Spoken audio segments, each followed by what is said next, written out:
Hi Libra, here is a general look at your solar chart for October 2014. May I wish you a happy birthday as well. Now, if you've seen the other video I did about October 2014, which speaks about the meaning of the eclipses throughout the whole of 2014, then you will have a little bit more understanding, as per my understanding, of what's the significance might be, and the link to that will be around here somewhere. We've got a lunar eclipse in your opposite sign on October the 8th, and that lunar eclipse in Aries is also going to be tied into the planet Uranus, which in its turn is tied into the planet Pluto well, it has great notoriety, or both of them do. The infamous pair, Uranus and Pluto, or rather notorious, or in fact could be world-changing. They always are, in fact, and they have been at work for many years now and been the, so we should say, vibrational signature behind, the vibrational weather behind the upheaval, the power struggles, the revolution, the repression, the tearing down, the disclosures, the exposures, the amazing new inventions, but also the sort of meltdown of the banks, and also getting to the nitty-gritty where, you know, the real control of our world is at the moment, which is obviously not so much even through governments anymore, but through multinational companies. And Uranus and Pluto are very much in the business of evolving this world, bringing in change and evolving this world. So this eclipse on October the 8th is actually tied into that huge game-changing dynamic. Okay, now we're just talking about your chart here, so before you run screaming from the room, an eclipse energy is neither negative or positive. It's just an energy of change, and it sort of puts the ball in your court and says, okay, which gear do you want to go into now? If you use stick shift, but if you don't, maybe it's just, you know, which turning do you want to take now within the sort of parameters of this relationship, of this contract, of this setup, you know, which is, this is an energy which can bring improvements into any situation to do with important relationships, whether they are close love, intimate relationships, family relationships, or more to do with business, any kind of important relationship, okay? And also, last but not least, the relationship with yourself, because it's our relationships with ourself and our sort of acceptance and our sort of content with ourselves and our love, in fact, of ourselves, not in an ego way, you know, like looking in the mirror and thinking I need to pluck my eyebrows type way, but or if you're a guy, I need to, what can we be doing for guys, you know, sort of I need to be more muscly or whatever, then or just want to look more mysterious, then, you know, it's not an ego way. I've sort of painted myself into a corner here. It's not in an ego way, I was trying to say. I was trying to say, you know, a love of oneself, because did you make you? No. Some greater hand or eye made you and me and us all. And so it's the respect, man, for that, you know, that beautiful tool, piece of equipment, paragon of animals, if you like, you know, that kind of way. But that's not what I wanted to talk about. What I'm trying to talk about is that this eclipse energy can be very, very helpful in the area of important relationships, but also in the way that you relate to yourself and you honor yourself. Because when we honor ourselves, when we love ourselves, then we come from a place of strength and of balance.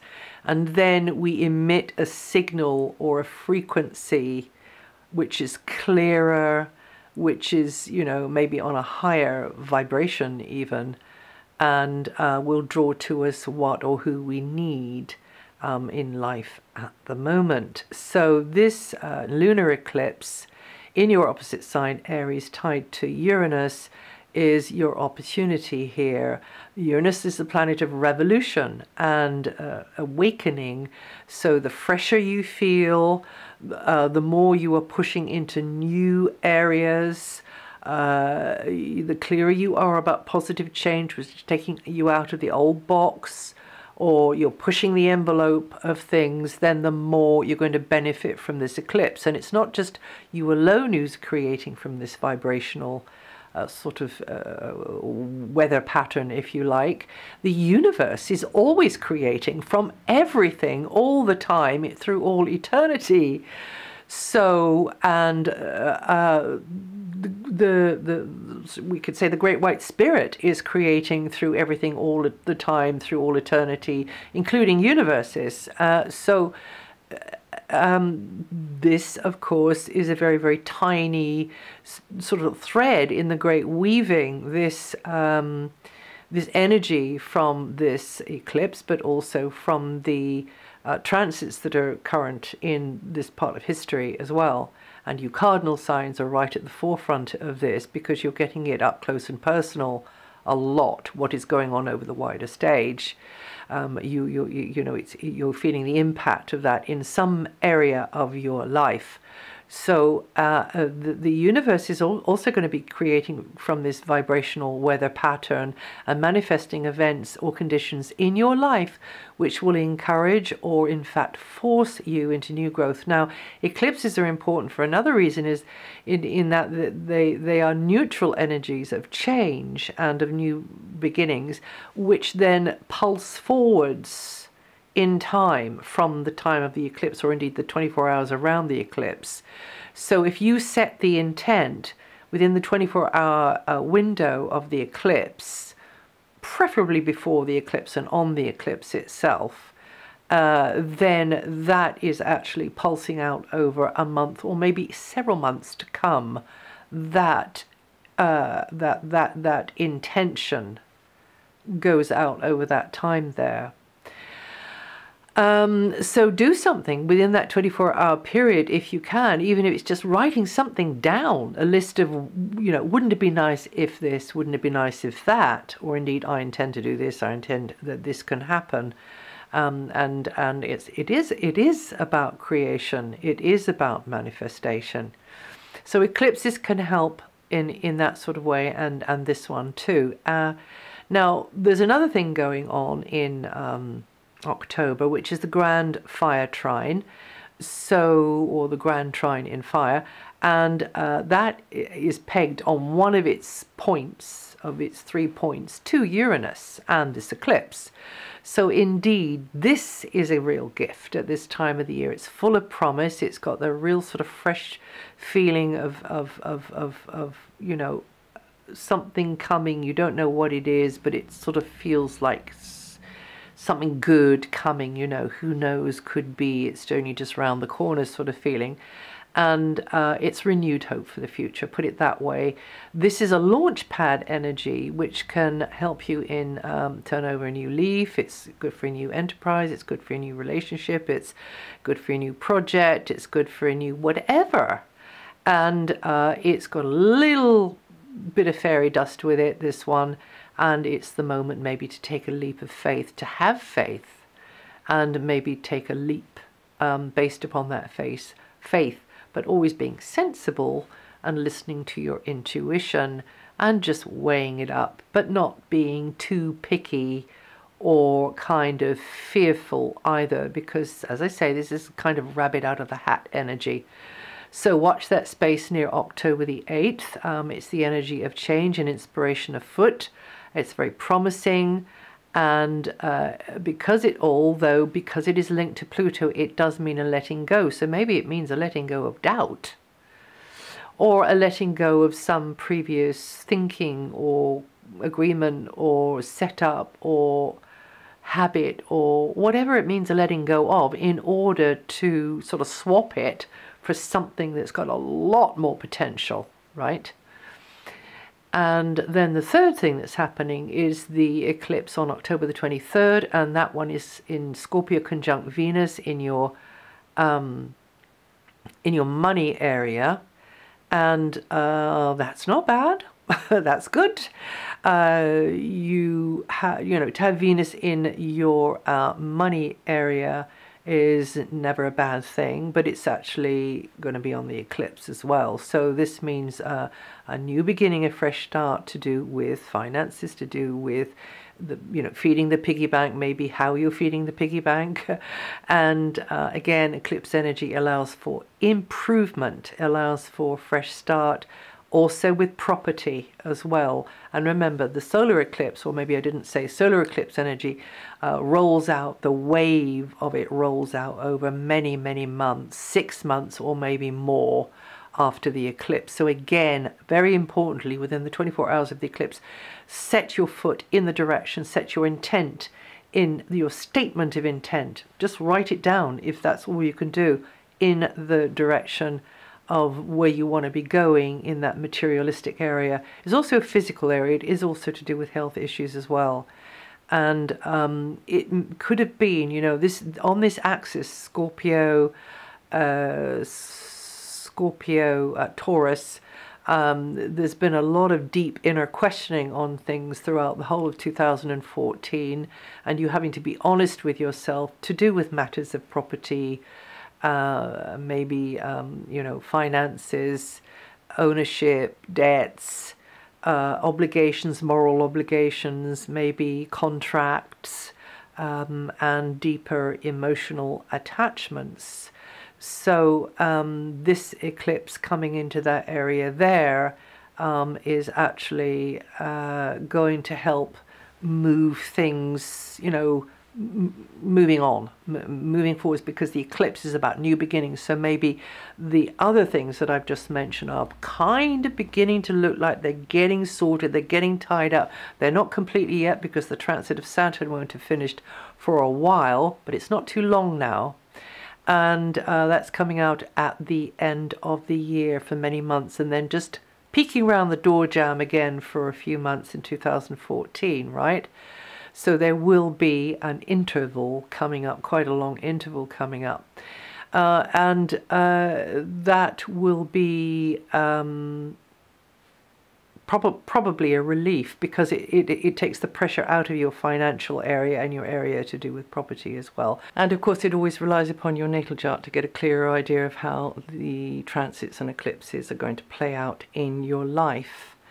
Now, what else is going on in October? Well, it's your birthday month, so did I say happy birthday? Anyway, I meant to. Happy birthday. And until the 23rd, of course, the sun is going to be in your sign, Libra, and so will Venus. So that's a real nice birthday present. It's a good time for you to do more of the kinds of things that you enjoy doing, or that you've kind of left and you want to catch up with, maybe, so you can improve things. And of course, with the eclipse energy rolling out from the 8th in your opposite number area, you can negotiate maybe, or renegotiate, or look for compromises, or whatever it is with your opposite number, your other half, your better half. And but you, as you are the sign of partnerships, really, and of learning how to balance yourself within partnerships, this is a good month to see how you can be supportive of yourself within the parameters of those close or important, shall I say, relationships in your life, whether those are in your personal life or not. And then Venus is in your sign until the 24th. She will help you to balance things, Venus is going to help you to meet the world more with more, more relaxed way, a smiley kind of a way, enjoying relationships, and all relationships will get a boost actually with this Venus energy. So you could really click with someone, you could be bonding with someone, and you'll have more opportunities to mix and mingle and just come across in a way which other people like. So if you've got something important to do, then use this Venus energy in your sign until the 24th. You might be feeling like having some pampering or having a makeover or buying new stuff, because Venus does also rule money, but also more money or goodies could be in the pipeline coming in your direction. So overall, this is a good time to put yourself out there and work the energy to your advantage in whichever manner you deem beneficial. And then Venus moves on the 24th for the rest of the month. She's in your money area, which is a very good place for Venus to be. She'll be there for approximately 3 weeks, so on into November. And again, having more of an urge to buy nice things, and just being more drawn into that materialistic sort of area, but also you enjoying what you have and making the most of what you have. And perhaps it's you with an important other enjoying what you have and making the most of what you have, and embellishing a space maybe, or sorting it out and making it how you'd like it to be. It could be like that. Until the 11th, conversations tend to have a very practical slant, and discussions may revolve around the material world, physical matters, physical needs, your own or somebody else's. And you look at how you can get it all evened out and working in a satisfactory way. You look to see, you may be having discussions or ideas to do with the piggy bank, to do with incomings and outgoings, to do also with possessions, equipment, and also property matters. Buying, selling, renting, leasing may also be on your mind at the moment. But Mercury will help you to use more of your natural abilities if you let it, if you allow it.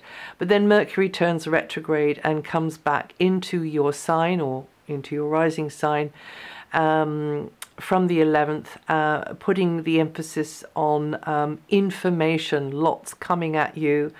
And you, again, this feeling of mixing and mingling with others. So for a while there, Mercury, Venus and the Sun are all in the same place. Communications equipment, vehicles, travel, transport, schedules, timetables, paperwork, forms, people that you want to get in touch with. All of that will be more on your mind, because that's the nature of Mercury. But because Mercury is going retrograde, you might feel a little bit fractured and scattered by everything, on the level of information that is coming at you. And also it will tend to slow things down. It might make you wonder where that important piece of paper has got to, for instance. Or why somebody hasn't got back to you, or that you have to reschedule even sometimes. But Mercury turns around and goes direct again from the 25th onwards, so things should start kind of running along more smoothly from there. And then the Sun also moves into the area of finances, goods and property, the same place that Venus and Mercury are going to be in from the 23rd. And really putting more emphasis and more oomph into that area there.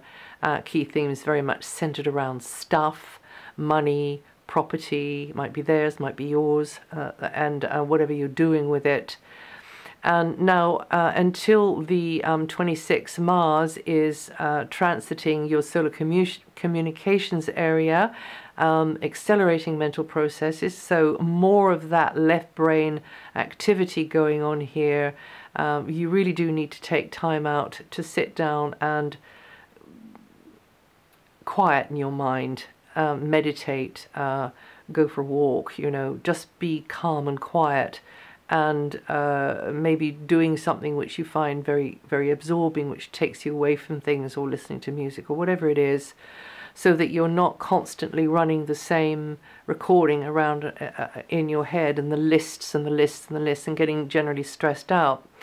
This area here is about education and anything to do with how you are expressing yourself.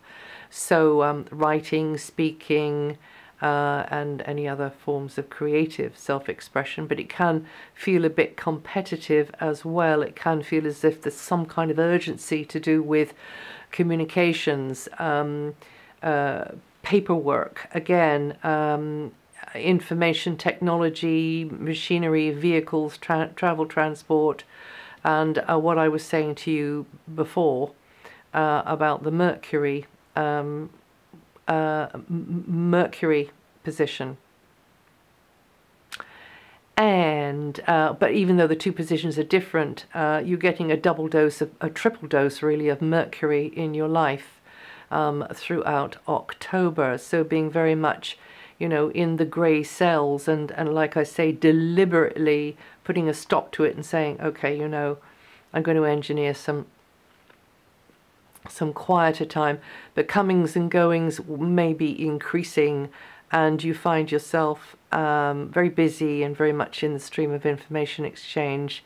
And this would be a good time to float a new concept or body of work for some of you. And you'll be feeling maybe a bit impatient, and you know, you are not going to be backwards and coming forwards with your opinions to certain others about things. And then Mars goes to the root of your chart. That means you could be busier than usual in and around an HQ, whether that's your home base, whether you're not at home. Could be to do with place on the map, could be to do with property. And this is about a 6-week transit, so it goes well over into November and even a little bit beyond. Points on the map will be more emphasized.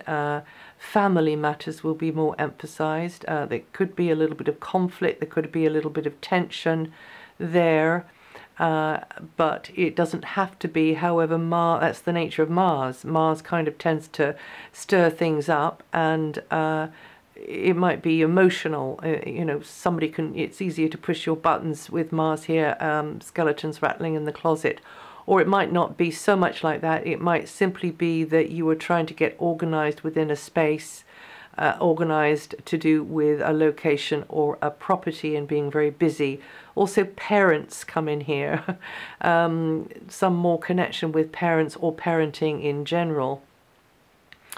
And Saturn, of course, has been in your financial area since, well, for 2 years now. It went in October 2012.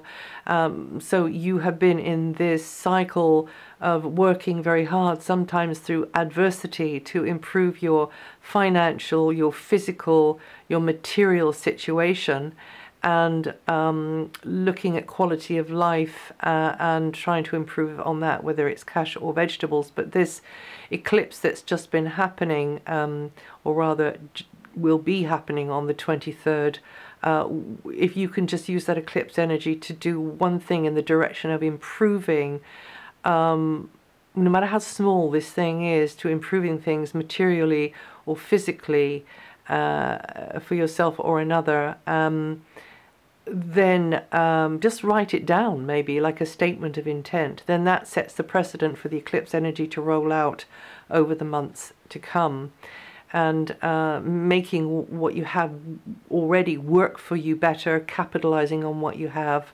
And you Librans born in the last 10 days, or rather in the end of the middle 10 days and the beginning of the last 10 days, or with 19 to 25 degrees rising, going to feel this energy the most this month. And until next August, Jupiter will help you to grow and learn through new associations and friendships, new alliances with a social group maybe, a club, kind of a tribe, a circle, an organization of some kind. So this is an expansive energy in that area there, and you learning through doing. And it's generally a supportive energy which kind of helps you to reach out into new things, and you will expand your mind and your world over this phase. It's also actually a very progressive area, so it's good for networking. It would be a good time to be networking, good time to be getting people on side, very good time for making those crucial, useful, important to you in whatever way contacts.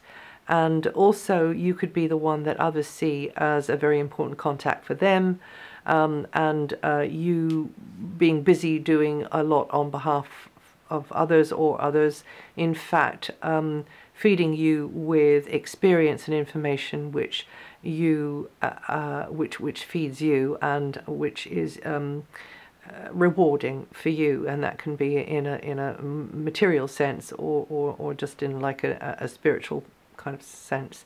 And you Librans born in the middle 10 days, or with 15 to 21 degrees rising, so actually at the beginning of the last 10 days as well, will feel this energy the most during this forecast period. And that's it for October. If you know your rising sign or your moon sign, listen to those. And also there's a little video out there about from my guides actually.